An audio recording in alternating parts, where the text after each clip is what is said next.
Baik, Bu. Ini kita akan belajar tentang orasi ya, Nak. Itu kita akan persiapkan materi hari ini.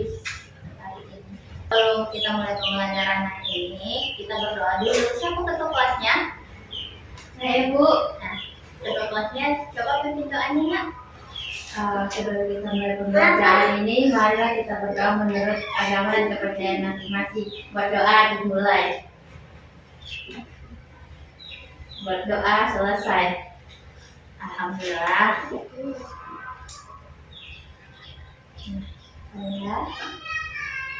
Sebelum kita masuki mata pelajaran kita ini, Ibu akan memberikan tujuan pembelajarannya agar kalian tahu apa tujuan dari pembelajaran hari ini.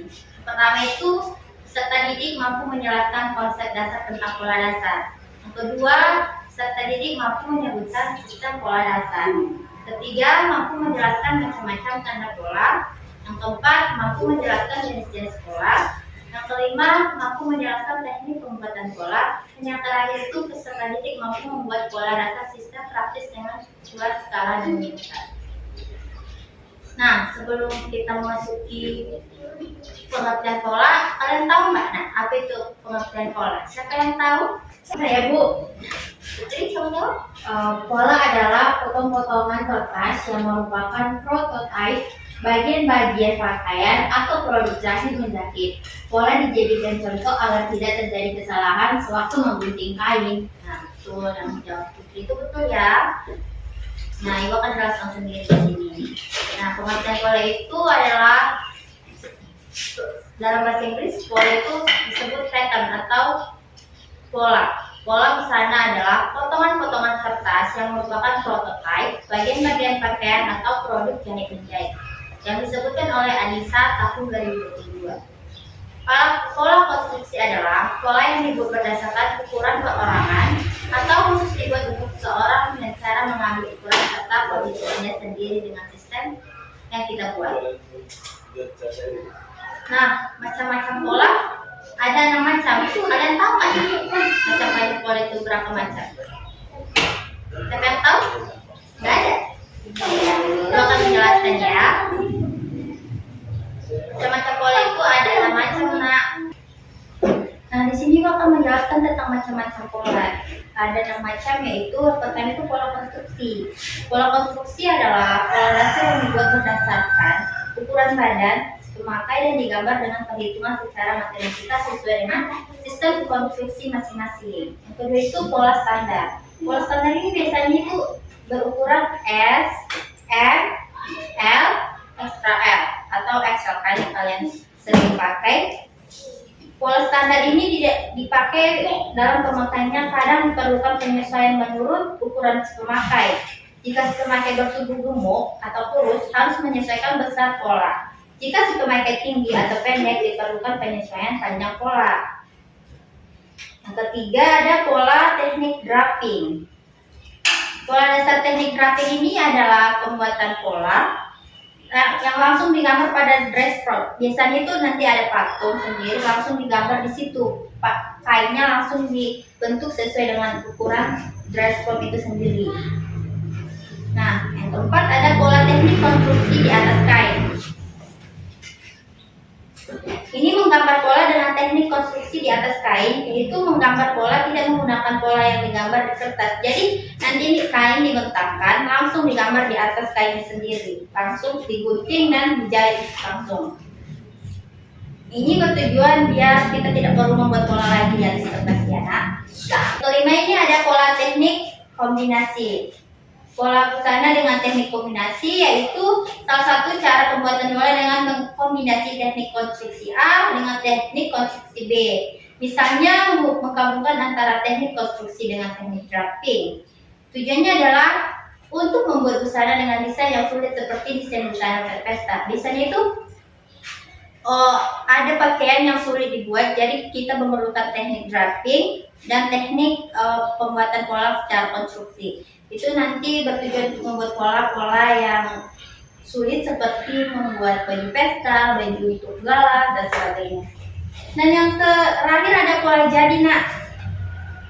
Pola jadi adalah pola yang dipakai sesuai dengan model tertentu. Contohnya itu ada pola radar. Dan yang kedua ada pola cetek. Biasanya pola cetek ini kita bisa temukan di all shop seperti toko oren, Gajah dan sebagainya. Itu biasanya langsung dicetak, kita langsung bilang aja mau pesan ini, ukuran ini, langsung dibuat oleh si membuat polanya. Itu lebih praktis dibanding kita membuat pola sendiri. Tapi itu terjadi kalau untuk garmen gitu biasanya ya. Nah, sebelum kita membuat pola, kita harus tahu dong alat dan bahannya. Nah, kalian tahu kan apa saja alat dan bahan yang diperlukan membuat pola? Saya Bu, apa? Oh, ada penggaris lurus, penggaris judul, alat tulis seperti pulpen merah biru. Itu saja saya tahu. Kalau bilang apa? Meteran Bu. Ini? Nah, alat yang kalian bilang itu semuanya betul ya nak. Yang pertama itu, tapi kita harus Ibu akan jelaskan apa saja yang diperlukan.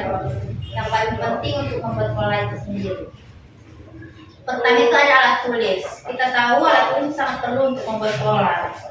Yang paling penting itu alat tulis merah biru. Merah itu untuk menggambar pola badan depan, biru itu untuk menggambar pola badan belakang, dan warna hijau untuk menggaris seperti kerak, kerumunan, dan leher. Tapi biasanya warna hijau ini jarang digunakan.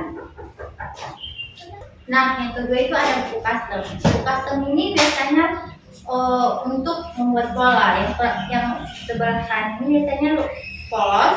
Dan situ kita akan menggambar polanya, dan yang sebelah kirinya akan terlihat bergaris-garis. Dan situ ada kita membuat tentang polanya. Nah, ketiga ini ada roll skala atau penggaris skala. Kalian pasti tentu tahu dong penggaris skala itu apa. Nah, skala itu kita membuat untuk ukuran perempat yang biasa kita gunakan untuk pola kecil. Itu kita butuhkan sebagai alat ukur dalam membuat pola kecil. Nah, yang keempat ada meter angkanya. Meter angka ini seperti ini. Kita tahu dong apa itu meter angka ini. Ini berfungsi untuk mengukur bagian-bagian tubuh, untuk mengukur kain, serta alat bantu membuat ukuran di pola dasar.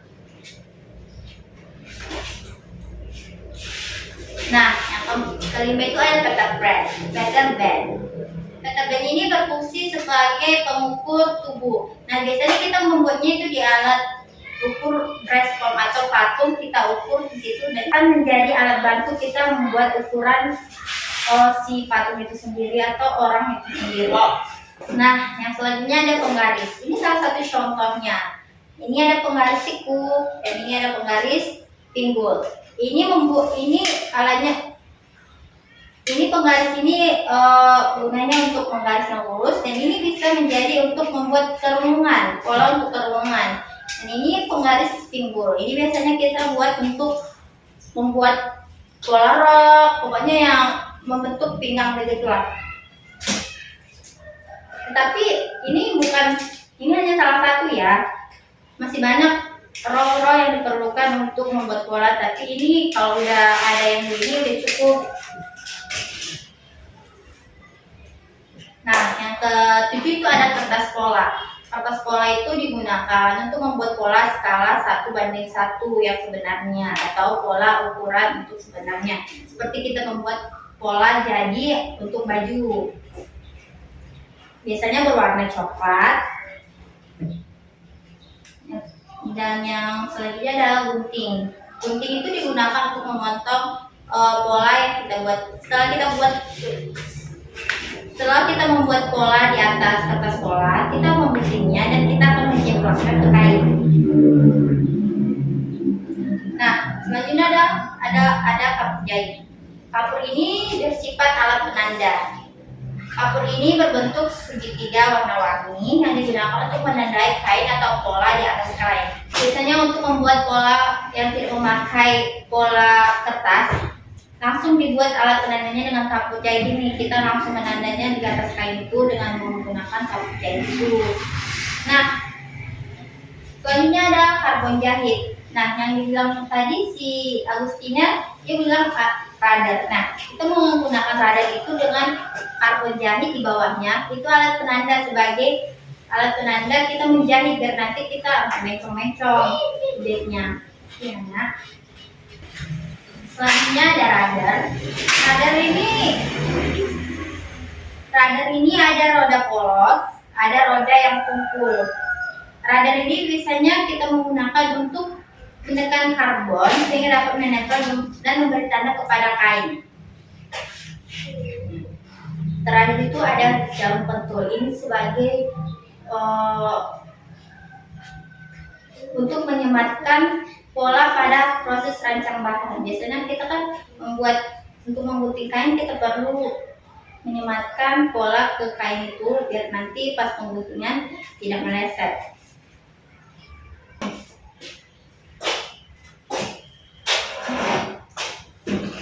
Selanjutnya itu ada sistem pembuatan pola secara konstruksi, pola dasar secara konstruksi.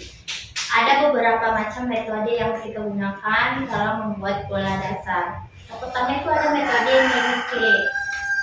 Pola Menneke ditemukan oleh D.H.C. Menneke. Pola Menneke ini merupakan salah satu jenis pola dasar konstruksi datar yang mempunyai lebih dari satu kuknat, yaitu kuknat bahu, depan dan belakang serta pinggang. Pola ini biasanya digunakan untuk busana pas badan seperti lingerie, kebaya, dan gaun. Yang kedua itu ada metode Suen. Pola Suen adalah salah satu jenis pola konstruksi datar yang namanya diambil dari nama pembuatnya, yaitu Suen. Metode Suen ini memiliki kuknat pada pinggang muka dan belakang serta sisi. Nah, yang ketiga ada metode dressmaking. Metode dressmaking ini membuat pola yang berasal dari Jepang. Pola dressmaking ini yaitu pola dasar konstruksi datar yang mempunyai lebih dari satu kuknat. Yang keempat ada metode Copernicus. Metode ini yaitu menggambar pola yang berasal dari Belanda. Pembuatan pola dengan metode ini termasuk paling rumit bila dibandingkan pola pada umumnya. Yang kelima ada metode Charman. Pola yang memiliki kuknat pada pinggang muka dan belakang. Dan yang terakhir ada metode praktis. Pola sistem praktis ini merupakan pola yang biasa digunakan dalam pembuatan pola busana. Pola sistem praktis menggunakan ukuran badan yang lengkap. Nah, biasanya kita menggunakan untuk sehari-hari kita menggunakan pola sistem praktis. Nah, ini Ibu udah membuat ukurannya. Kita harus dalam membuat pola sistem praktis ini ukurannya harus lengkap ya, nak. Yang pertama ini contoh ya. Yang pertama ini ada lingkar leher. Yang kedua dengan ukuran 36 cm. Ini ukuran yang biasanya dipergunakan seperti ukuran L, M. Ini ukuran biasanya. Yang kedua ada lingkar badan. Yang ketiga ada lingkar pinggang. Yang keempat ada lingkar panggung. Yang kelima ada tinggi dada. Yang keenam lebar muka. Yang ketujuh ada panjang bahu. Yang kedelapan ada panjang punggung. Yang kesembilan ada lebar punggung. Yang 10 ada panjang lengan. 11 ada lingkar kerongkongan. Dan yang ke-12 lingkar pergelangan. Ukuran ini semuanya kita bisa dapat dengan cara mengukur badan si pemakai atau yang mau kita buat polanya. Ini hanya untuk contoh kita mengambil ukurannya. Pokoknya ukuran yang perlu ini semua yang harus kita ukur dalam membuat sistem pola praktis ini. Nah, untuk materi pertemuan kali ini Ibu akan share nanti ya di grup ya kelas kita. Nanti Ibu akan kasih tugas buat kalian untuk mengerjakan pola badan bagian depan, bagian belakang, dan lengannya. Karena waktu kita tidak cukup, Ibu akan nanti share link video juga untuk tutorial membuat polanya. Tapi ini akan ada bahan ajarnya juga. Nanti akan kalian cermati dulu. Kalau kalian tidak bisa atau tidak paham, kalian bisa chat di WA group ya, nak. Baik, Bu. Iya, Bu. Nah, sebelum kita menutup pertemuan kita ini, ada yang bisa menyimpulkan pertemuan kita ini? Siapa ya, Bu? Nah, coba simpulkan. dari yang saya catat, pertemuan kita ini, yang pertama itu ada pattern atau pola busana, adalah potong-potongan kertas yang merupakan prototype bagian-bagian pakaian atau produk jahit menjahit. Ya. Kemudian macam-macam metode pembuatan pola dasar, metode Soen, Nah, pola dasar metode JH Meinig, pola dasar dressmaking, pola dasar dance care, pola dasar Charman, dan pola dasar praktis. Kemudian jenis-jenis pola-pola konstruksi adalah pola yang dibuat berdasarkan potongan tubuh atau badan dengan mengambil ukuran badan seseorang sesuai dengan model yang diinginkan. Kemudian ada alat dan bahan pita ukur seperti penggaris, kertas bola, skala, pensil dan ballpoint, penghapus, kertas doorslide, kertas coklat, lem dan gunting. Kemudian yang terakhir, tanda-tanda pola garis pensil hitam, garis merah, garis biru, garis hijau, titik-titik, strip titik, titik. Mungkin itu yang bisa saya ambil dari pembelajaran ini, Bu. baik, terima kasih ya Putri. Untuk pertemuan selanjutnya nanti tugas itu akan dikumpul ya. Pertemuan selanjutnya kalian tidak boleh lupa. Kalau kalian tidak paham, chat langsung di WA group atau bisa berdiskusi dengan teman sekelasnya ya nak. Baik, Bu. Nah sebelum kita tutup, ada yang mau ditanya? Tidak, Bu. Sudah paham ya menurut? Sudah paham ya?